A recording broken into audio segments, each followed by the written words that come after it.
சுவிசேஷம். இந்த நாளுக்குரிய தேவ வார்த்தை.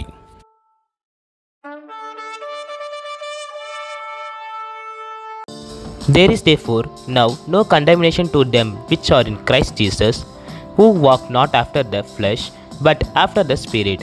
Romans 8:1. కాబట్టి ఇప్పుడు క్రీస్తు యేసునందున్న వారికి ఏ శిక్షా విధియో లేదు.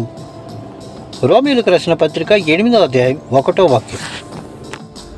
ஆனபடியால் கிறிஸ்து இயேசுவுக்கு உட்பட்டவர்களாய் இருந்து மாம்சத்தின்படி நடவாமல் ஆவியின்படியே நடக்கின்றவர்களுக்கு ஆக்கினி தீர்ப்பில்லை. ரோமர் 8:1. அன்பின் தேவ பிள்ளைகளே, நாம் ஆவியின்படி நடக்கின்றோமா என்பதை கொஞ்சம் ஆராய்ந்து பார்ப்போம். அப்போஸ்தலர்களை பாருங்கள். மேல் வீட்டிலே தேவனுடைய அபிஷேகம் இறங்கின போது அவர்கள் ஆவியின்படி நடந்தார்கள், மாம்சத்தின் சிந்தையை வெறுத்தார்கள். நாமோ இன்று தேவனுக்கு பிரியமில்லாத வழிகளில் நடந்து நம் ஆவியில் நடக்கின்றோம் என்று நம்மை நாமே கூறிக்கொண்டு இருக்கின்றோம்.